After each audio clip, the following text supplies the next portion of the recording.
Hello everyone. So this is your second video on probability class 12. तो कल जो मैंने वीडियो दिया था आपको, उस वीडियो में स्पेशली मैंने आपको कंडीशनल प्रोबेबिलिटी बारे में बताया था, जो तुम्हारा एक्सरसाइज 13.1 था। अभी जो मैं दिखाने वाला हूं, ये नॉर्मली एक्सरसाइज नंबर 2 के लिए मैं दिखाने वाला हूं। तो ये है मल्टीप्लिकेशन थ्योरम ऑफ प्रोबेबिलिटी। तो मल्टीप्लिकेशन थ्योरम ऑफ प्रोबेबिलिटी क्या है? जैसा कि मैंने पहले भी बताया था कि हम लोगों का ये जो फॉर्मूला है, probability of B by A equal to probability of A intersection B divided by probability of A. मतलब यहां डिवाइड में होता है, वो यहां लिखते हैं हम लोग, probability of A not equal to 0। अभी इसी फॉर्मूले में इस टर्म को हम इस तरह मल्टीप्लाई कर देंगे।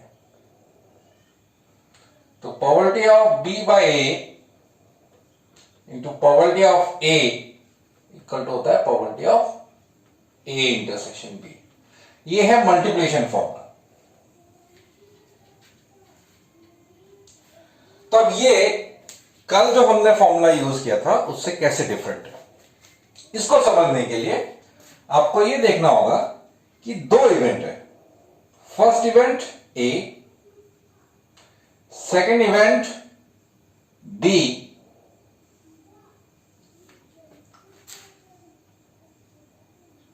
अगर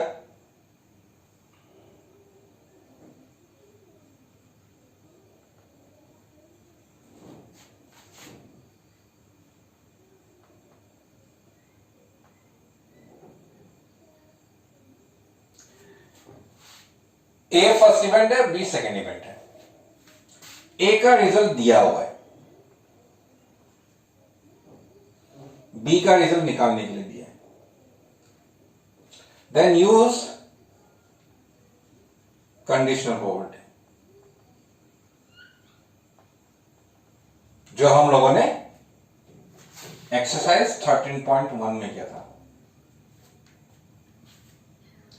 तो इस एक्सरसाइज में क्या डिफरेंस होगा? इसमें होगा ये भी दिया होगा, ये भी दिया होगा। इसका ए इंटरसेक्शन बी का प्रोबेबिलिटी निकालना है। ये एक्सरसाइज 13.2 में दो टॉपिक है। नंबर 1, तो इसमें मल्टीप्लिकेशन फॉर्मूला लगेगा।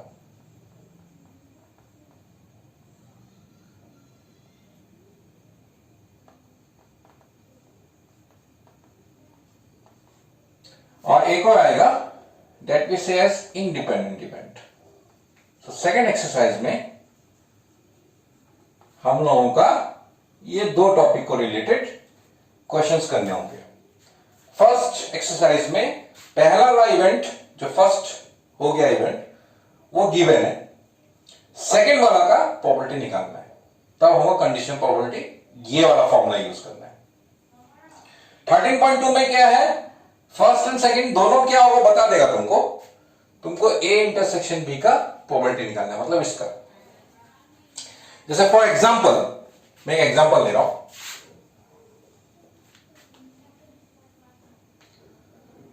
टू कार्ड्स आर ड्रॉन, मैं सिर्फ इंपॉर्टेंट चीज लिख रहा हूं, one after another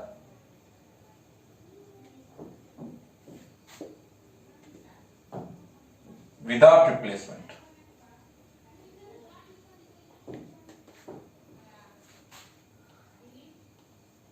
Find the probability that both cards are king. तो अभी आपको समझ में आया होगा कि ये जो एग्जांपल है, ये एग्जांपल पिछले एग्जांपल से अलग है। पिछले एग्जांपल में क्या था, फर्स्ट किंग दे दिया था, सेकंड का प्रोबेबिलिटी निकालने का।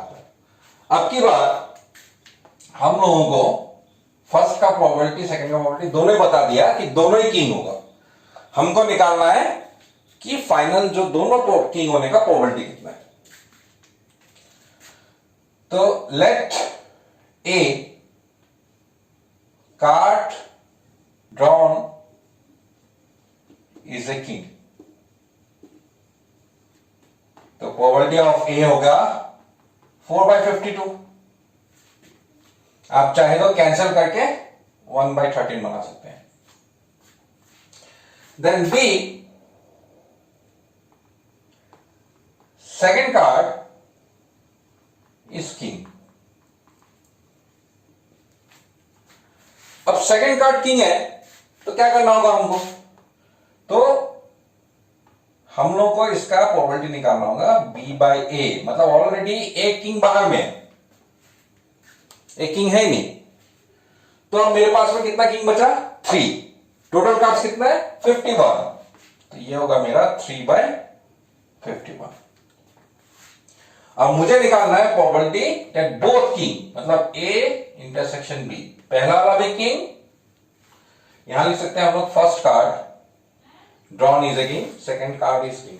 अच्छा, तो probability of A intersection B फॉर्मूले के हिसाब से होगा probability of A into probability of B/A, मतलब ये होगा मेरा 1/13 into 3/51।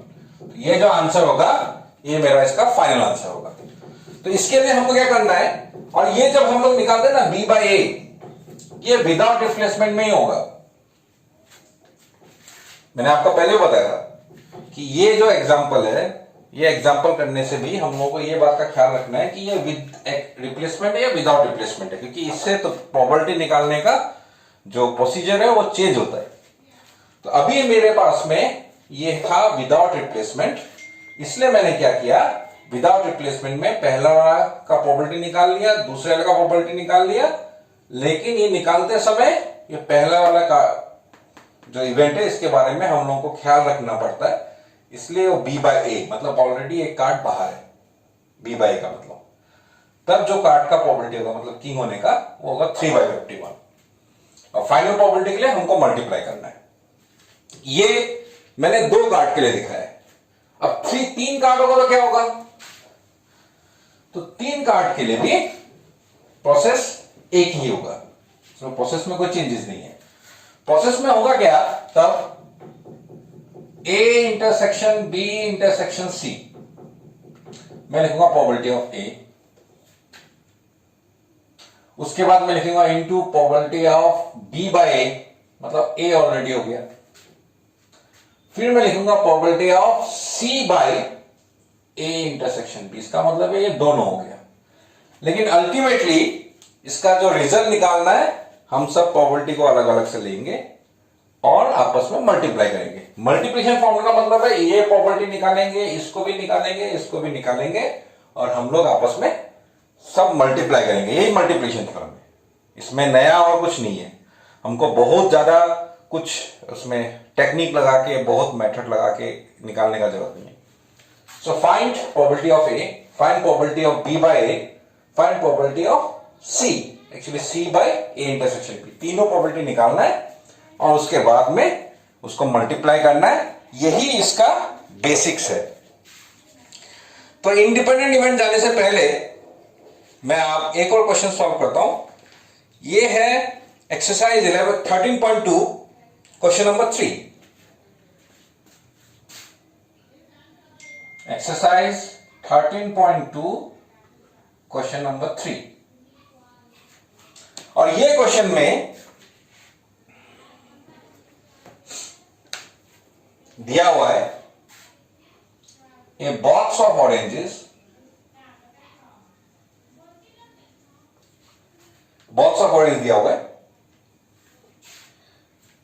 3 oranges are drawn without replacement. So without replacement बोला है, इसका मतलब वो एक के बाद ही ये एक है, so one after another without replacement. और बोला है if all the 3 oranges are good the box is approve for sale. All 3 oranges are good,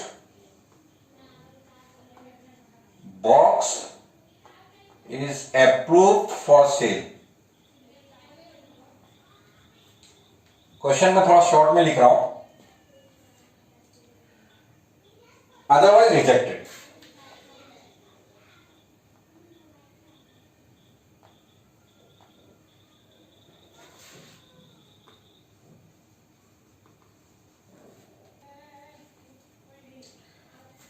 तो इसमें बोला है कि find the probability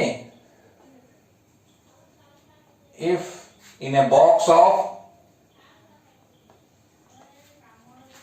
15 oranges, 12 are good and 3 are bad.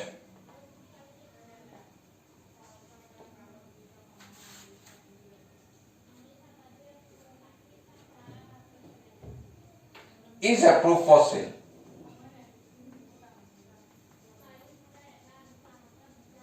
मतलब total 15 oranges है, 12 गुड है, 3 बैड ऑरेंजेस है.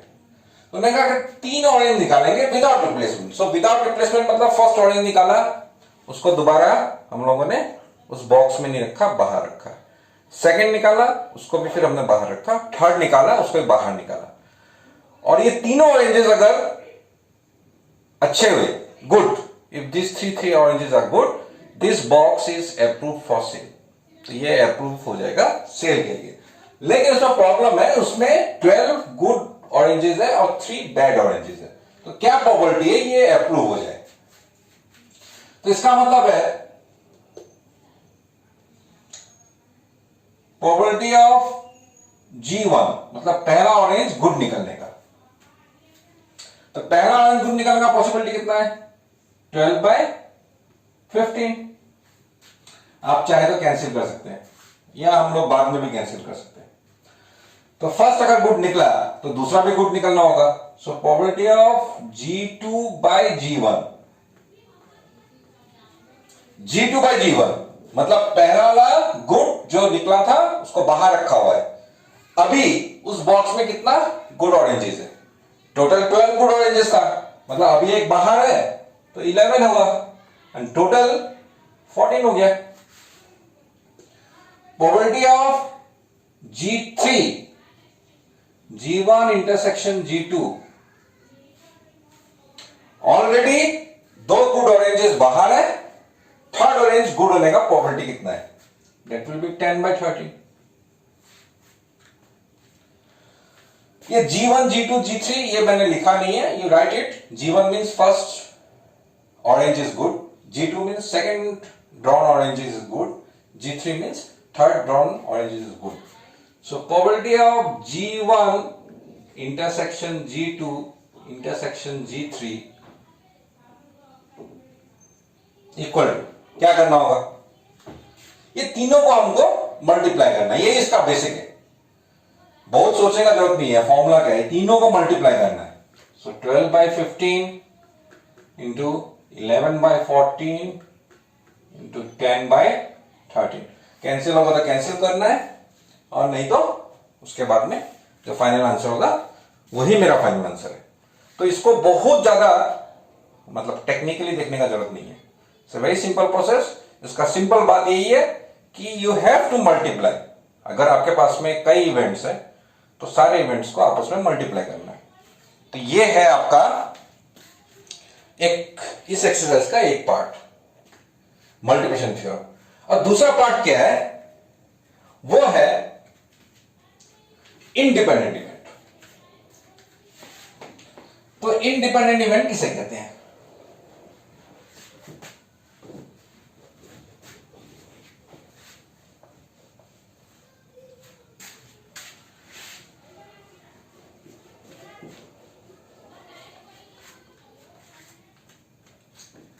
independent events.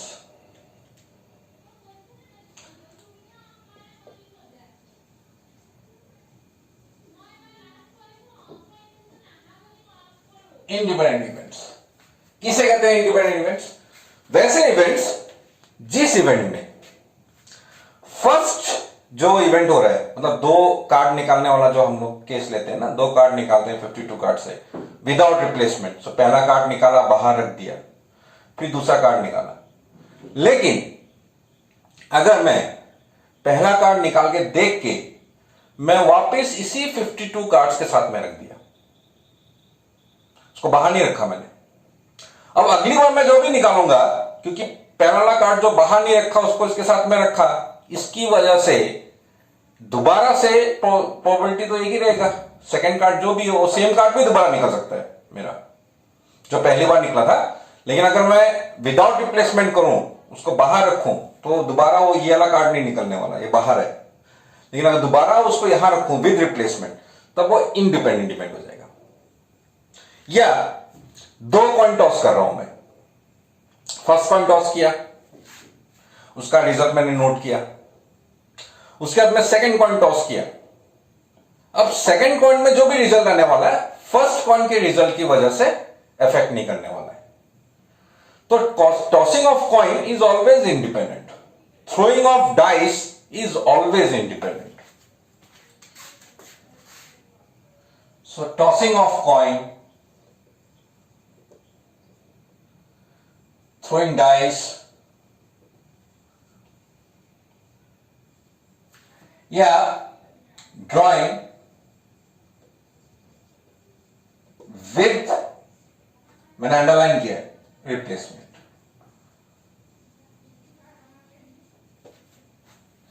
ये सारे इवेंट्स इंडिपेंडेंट है।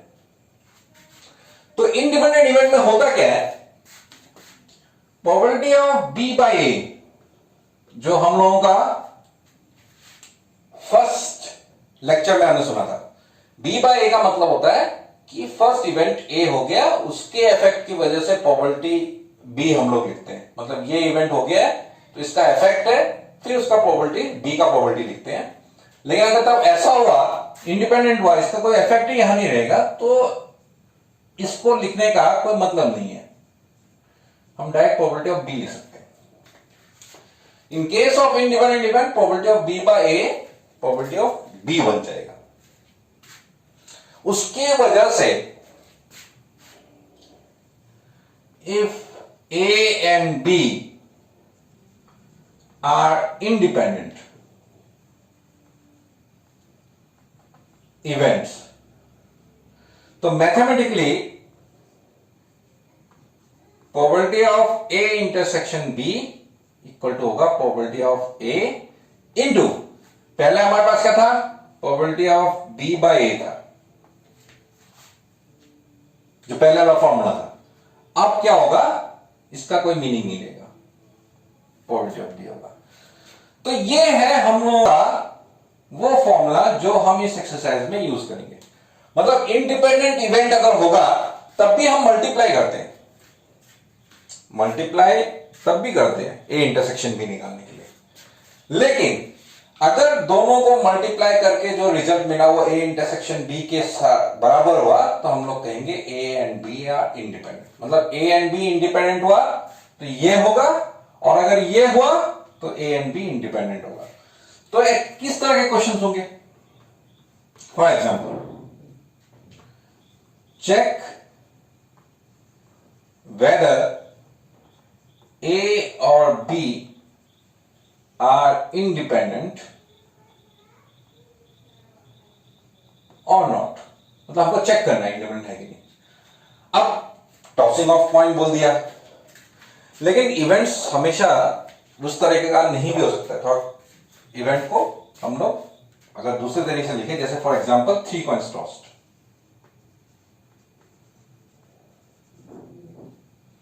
ए लिखा मैंने, फर्स्ट शोज हेड, बी लिखा लास्ट शोज टेल।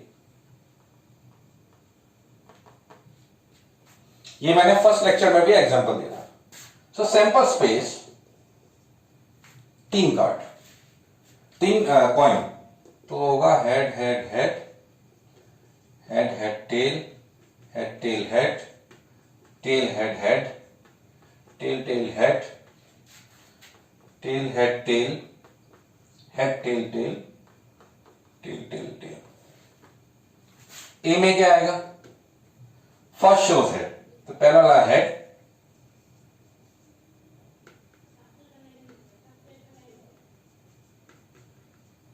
पहला वाला हेड,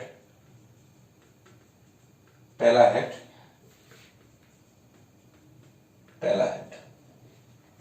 ठीक वैसे ही बी होगा लास्ट वाला टेल,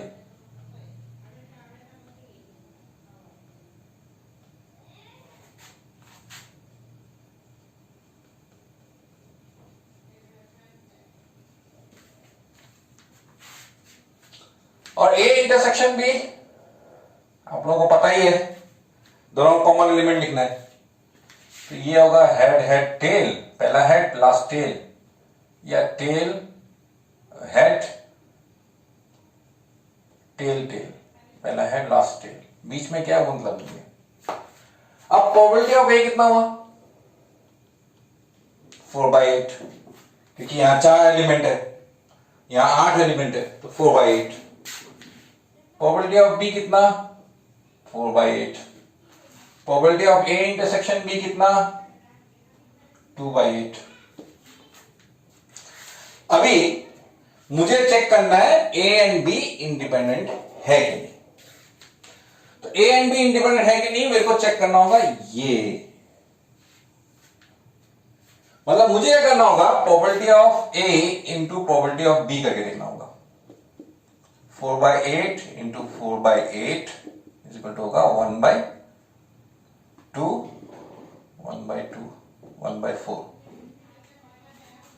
और प्रोबेबिलिटी ऑफ ए इंटरसेक्शन भी कितना है? कैंसिल करके 1/4 equal to probability of A intersection B. अगर ये हो गया then we will say A and B are independent.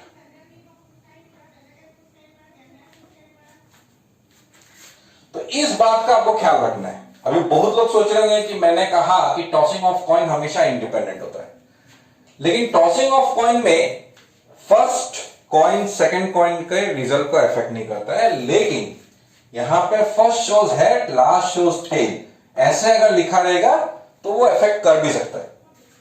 वो इंडिपेंडेंट है कि नहीं हमको ये प्रोसीजर लेके करना पड़ेगा, अदरवाइज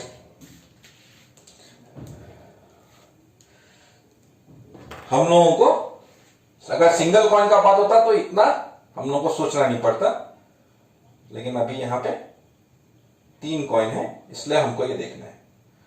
अच्छा, तो ये हो गया मेरा इंडिपेंडेंट चेक करने का प्रोसीजर।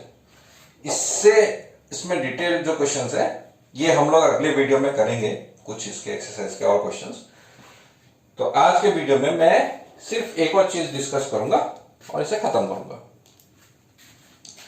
वो है कुछ थ्योरम।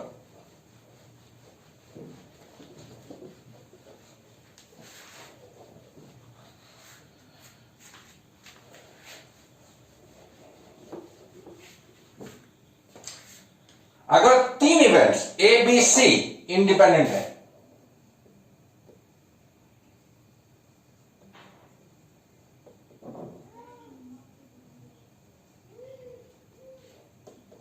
तब हमको probability of A intersection B intersection C ऐसा होगा,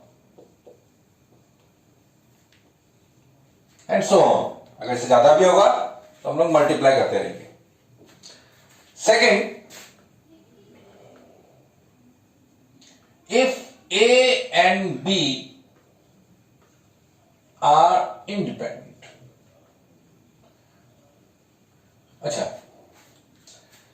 इस एक्सरसाइज में या कहीं पे भी अगर आपको यह पता चलता है कि A और B इंडिपेंडेंट है तो फर्स्ट थिंग आपको माइंड में यही लाना है, okay it means probability of A intersection B equal to probability of A into probability of B। और आपको कुछ नहीं सोचना है, आपको सबसे पहले ये रिजल्ट आपको मन में लेके आना है कि ये होगा। Then number A complement are also independent. इसका मतलब क्या है? वही जो मैंने कहा था, that is probability of A intersection B complement को हम लोग probability of A into probability of B complement लिख सकते हैं। ये वही प्रोसीजर है। तो इसलिए हमेशा ये बात को ख्याल में रखना है। Number B, similarly A complement and B are also independent.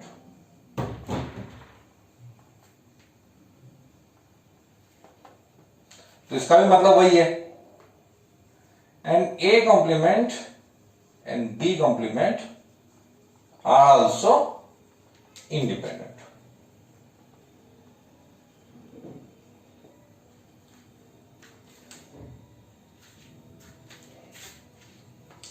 ये है आपका फॉर्मूला, और ये फॉर्मूला हम लोगों को जगह जगह यूज करना होगा।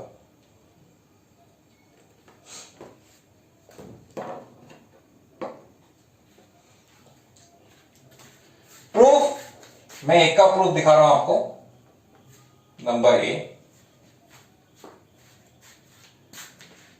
Given A and B are independent, इसका मतलब ये होगा। अभी probability of A intersection B complement, A intersection B complement कौन सा पार्ट होता है?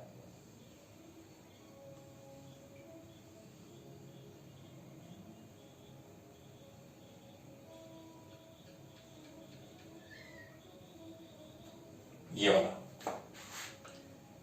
इसका मतलब होता है probability of A minus probability of A intersection B. ये है इसका मतलब। ये पूरे में से प्रोबेबिलिटी ऑफ बी माइनस कर दिया, जो कॉमन पार्ट है वो माइनस कर दिया, तो हमको ये मिलता है। ये फॉर्मूला ही है, हम लोगों को ये सेट्स में भी मिला था। अभी मैं अगर प्रोबेबिलिटी ए और बी अगर इंडिपेंडेंट है, तो probability of A intersection B की जगह मैं ये लिख सकता हूं, probability of A into probability of B, है कि नहीं? तो अगर मैं ये लिख सकता हूं, दोनों में से मैं प्रोबेबिलिटी ऑफ ए कॉमन लिया मैंने, बचा 1 minus probability of B. 1 minus of probability of B क्या है? Probability of B complement. तो मुझे मिला probability of A intersection B complement is equal to probability of A into probability of B complement. ये मिला मुझे। तो ये था इसका प्रूफ। इसी तरीके से हम लोग बाकी क्वेश्चंस का भी प्रूफ कर सकते हैं। और मैं कुछ और फॉर्मूला यहां पे लिख दे रहा हूं, जो फॉर्मूला हमको इस पूरे एक्सरसाइज में या पूरे चैप्टर में हमको यूज होगा। ये फॉर्मूला लिख के मैं आज का वीडियो खत्म करूंगा। तो ये क्या है formula?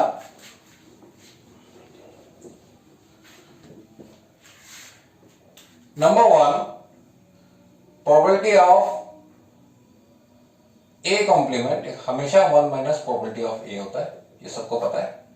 2, probability of A union B equal to होता है probability of A plus probability of B minus probability of A intersection B. Number 3, probability of at least 1 हमेशा इक्वल टू होता है 1 माइनस प्रोबेबिलिटी ऑफ नन। इसका use कहां है वो मैं बताऊंगा, हम लोग बाद की वीडियो में इसको डिस्कस करेंगे। Probability of A but not B, अगर ऐसा लिखा होगा तो एक्चुअली ये probability of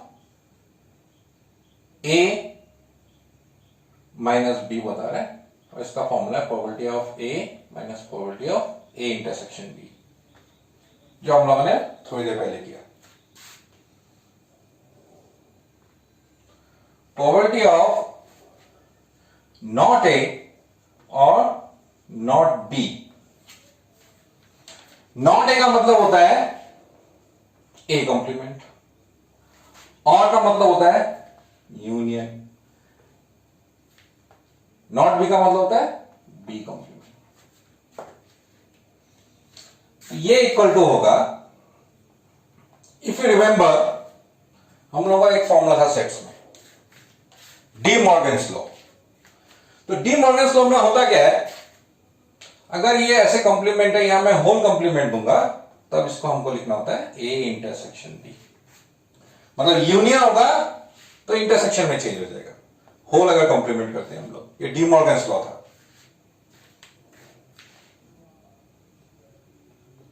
using De Morgan's law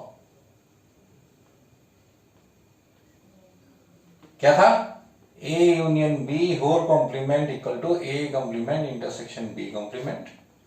दो था वैसा, A intersection B whole complement equal to A complement union B complement.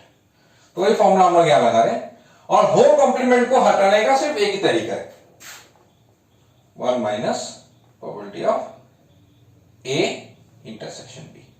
मतलब अगर मेरे को पूछा प्रोबेबिलिटी ऑफ नॉट ए और नॉट बी, तो मैं probability of A intersection B निकाल लूंगा और 1 से माइनस कर दूंगा, तो मुझे इसका रिजल्ट मिल जाएगा। Number 7, probability of neither A nor be. अच्छा, इसका मतलब क्या है, इसका मतलब है not A and not be, दोनों एक ही बात है। अच्छा, नॉट ए का मतलब ए कॉम्प्लीमेंट, एंड का मतलब इंटरसेक्शन, नॉट बी का मतलब बी कॉम्प्लीमेंट।